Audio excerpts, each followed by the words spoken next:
Hello, I'm Sebastian. Welcome to 9 Trees podcast. Today, I will summarize and review the book, Organizing Solutions for ADHD. Decoded, move from chaos to calm, boost focus, and feel confident with simple hacks to organize and declutter.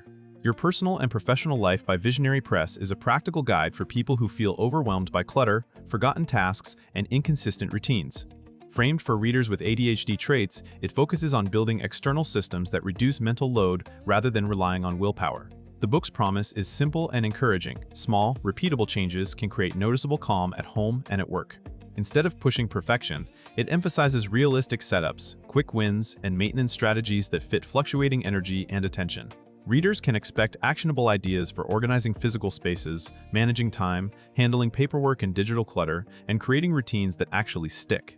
The tone is problem-solving and supportive, aiming to replace shame with clarity and confidence. Whether you are newly exploring ADHD-friendly strategies or you have tried other methods that did not last, this book is positioned as a toolkit for resetting your environment and regaining control of daily life.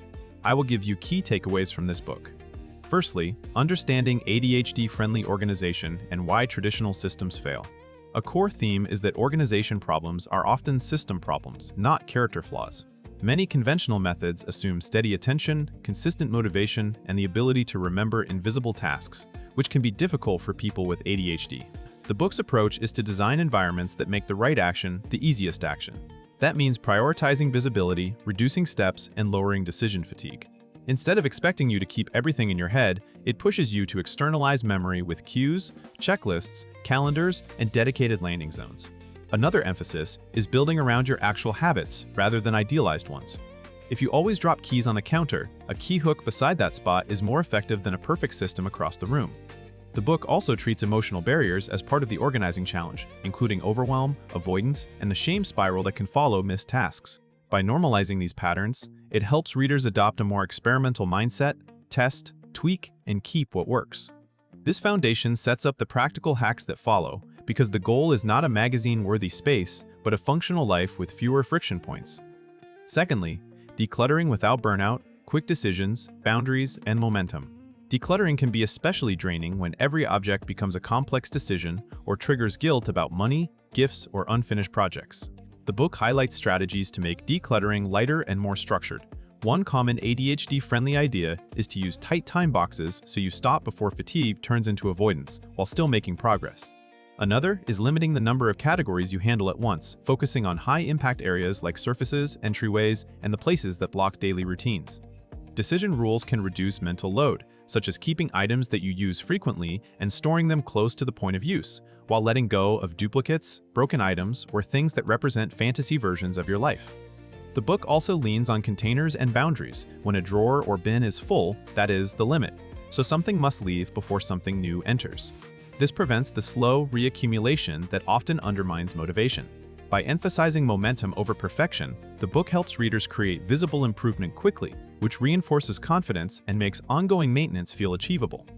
Thirdly, simple home systems, zones, landing pads, and one-step storage. For day-to-day calm, the book centers on creating home systems that work even on low-energy days. The idea is to build predictable zones and landing pads so your home catches items before they become piles. Entryway solutions are a major focus because they prevent the daily scatter of bags, shoes, mail, and keys. The book encourages placing storage where you naturally stop and choosing open or see-through options when out of sight means out of mind. One-step storage is another practical principle. If putting something away takes multiple steps, it will often remain out. Hooks, open bins, and baskets can outperform complicated drawers for frequently used items. The book also promotes simplifying choices, like reducing the number of mugs, creating a minimal set of everyday clothes, or setting up a dedicated station for charging devices and storing headphones. These changes shrink the number of micro-decisions you face. Room by room, the goal is not to own less for its own sake, but to make daily actions easier. Find what you need fast, reset spaces quickly, and reduce the triggers that lead to frustration and procrastination. Fourthly, time, tasks, and planning, externalizing priorities to boost focus. Physical organization alone rarely fixes the feeling of being behind. The book addresses planning and productivity with an ADHD-aware lens, focusing on making time and priorities visible. It encourages using a single trusted system for tasks and appointments so you are not juggling multiple apps, sticky notes, and mental reminders. Breaking tasks into small next actions is presented as a way to overcome initiation barriers, while also making progress measurable. The book also emphasizes routines that anchor the day, such as a short morning reset, a midday check-in, and an evening shutdown that sets up tomorrow. Visual cues like timers, alarms, and checklists help keep attention from drifting, especially during transitions. Another theme is prioritization that respects energy and context. Instead of creating huge to-do lists, the system should highlight the few tasks that matter most and match them to realistic time blocks. Planning for buffer time and recovery is treated as essential, not optional, because burnout can collapse any system. By combining simple tools with compassionate expectations, the book aims to help readers improve follow-through, reduce last-minute scrambles, and feel more in control of their schedule. Lastly, work and digital clutter, streamlined workflows and maintenance habits. The book extends organization beyond the home into professional life and digital spaces, where ADHD-related overwhelm can show up as overflowing inboxes, scattered files, and missed deadlines. It promotes simplifying workflows so important information is captured and retrievable quickly. Email strategies often revolve around reducing open loops, setting a routine for processing messages, using folders or labels sparingly, and converting emails into clear tasks. For documents and files, the focus is on predictable naming and a small number of top-level folders, so you do not waste time searching or recreating work. The book also points to the power of templates and checklists for recurring responsibilities, which reduces cognitive load and improves consistency. Maintenance is treated as a separate skill from organizing. Rather than occasional dramatic cleanups, it recommends small resets, weekly reviews, and simple triggers that prompt action, like clearing your desk at shutdown or backing up files on a set schedule. By designing systems that assume distraction will happen, readers can build resilience into their work life. The intended result is fewer lost items, less panic before meetings, and a calmer sense of competence across professional responsibilities. In conclusion, this book is best suited for adults with ADHD, suspected ADHD, or anyone who struggles with clutter, inconsistency, and overwhelm despite strong intentions. It can also help partners, roommates, and managers who want to understand why certain organizing methods do not stick and how to create supportive environments instead. The benefit is practical and emotional.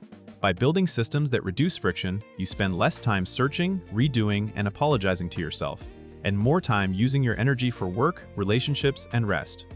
The focus on small, repeatable hacks can improve daily life quickly, especially when you adopt visible storage, clear zones, and routines that externalize memory. Compared with similar organization books that lean on strict minimalism or perfectionist routines, this one is positioned as ADHD-aware and reality-based. It prioritizes function over aesthetics and emphasizes maintenance strategies that survive low motivation days. That makes it worth buying for readers who have tried traditional planners, cleaning programs, or decluttering challenges and felt discouraged. If you want an approachable toolkit that helps you move from chaos to calm without shame, this book offers a structured starting point and a flexible path forward. If you would like to support Visionary Press, you can buy the book through the Amazon link I've provided in the podcast description. After reading the book, please let me know what you think and share your thoughts. See you around.